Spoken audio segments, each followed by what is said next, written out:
Veliki komadi namještaja, kao i oni nešto manjih gabarita, u značajnoj mjeri utiču na stilsko i vizualno određenje nekog enterijera.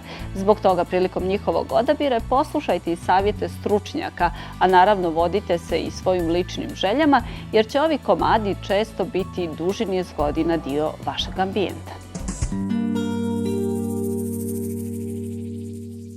Dnevni boravak je prostor u kojem provodimo najveći dio slobodnog vremena, pa ga je važno urediti na način da se u njemu osjećamo i ugodno i opušteno.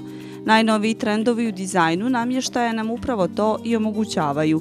U svojoj čistoći i jednostavnosti ukupan izražaj u prostoru postaje sve više skulpturalan. Svaki interijer je priča za sebe, tako da ne postoji univerzalno pravilo na koji način možemo da uradimo naš dom i interijer.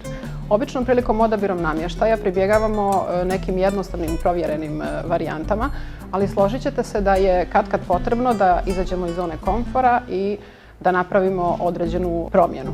Međutim, ono što je jako važno jeste da u tome ne pretjeramo. Našim kupcima često predlažemo da investiraju u detalje koji će dati njihovom prostoru finalan izgled. Prilikom odabira namještaja uz neutralnu osnovu ne mogu da pogriješe i nema ograničenja kad je odabir nekog krupnijeg namještaja i nekih originalnih detalja. Na njima je samo da izaberu, da prate neki stil ili eventualno da koriste i kombinuju nekoliko različitih stilova i da naprave neki svoj. Ako želite biti odvažni, predlažemo da izaberete neki krupniji namještaj kao što su recimo sofe, komode ili fotelje. Ukoliko volite da eksperimentišete, možete da izaberete neku stilsku sofu. Međutim, ukoliko ipak želite da budete vjerni klasici, možete da se poigrate sa stočićima, komodama, foteljama ili sa taburejima.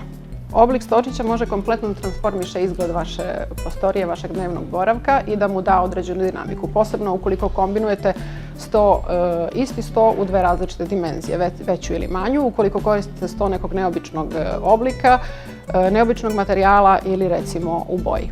Često samo jedan komad namještaja može da napravi veliku promjenu u ambijentu i da zauzme centralno mjesto u vašem prostoru.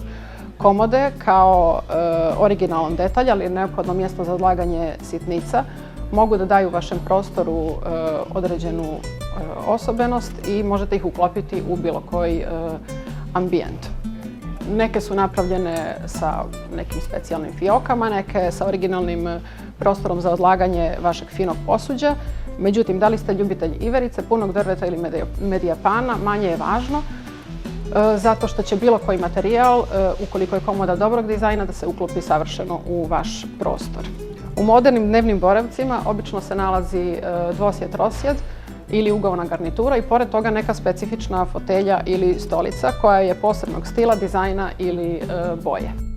Odabir takve fotelje učinit će da vaš prostor izgleda originalnije, unijet ćete živost i dinamiku u vaš interijer. Ukoliko imate prostora, nemojte da izbacujete takav komad namještaja i zaokružit ćete prostor za sjedenje u vašem dnevnom boravku. Ona će razbiti monotoniju, posebno ukoliko se razlikuje od sofe, a s druge strane je praktična zato što možete po potrebi da je ubacujete, izbacujete iz prostorije ili eventualno da mijenjate njen položaj. Pored krupnijeg namještaja možete se poslužiti sa još jednim detaljem u vašem prostoru koji pored funkcionalnog ima i stilski efekat. Riječ je o ogledalima.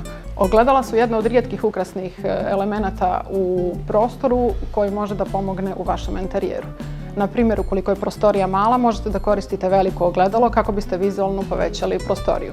Možete ogledalo prosto prisloniti na zid i uživati u iluziji većeg prostora. Dobro postavljeno ogledalo može vizualno da udvostruči prostoriju, da je da određenu dozu dramatičnosti, čak i da donekle odredi stil uređenja u vašem interijeru. Pored praktičnog komadnog namještaja možete u vaš dom da dodate i detalje, vodeći računa da se sa njima ne pretjera. Možete, na primjer, u prostor da dodate određene artikle kao što su recimo slika na zidu, zidni sat, cvjetni aranžmani, pokoju vazu ili ram na vašoj komodi. Bitno je samo, kao što sam rekla, da se ne pretjera jer prostorija mora da ima određenu svoju prozračnost kao i da ne izgleda prenatrpano. Široku i bogatu ponudu komadnog namještaja možete pronaći u našim poslovnicama u Podgorici i u Baru.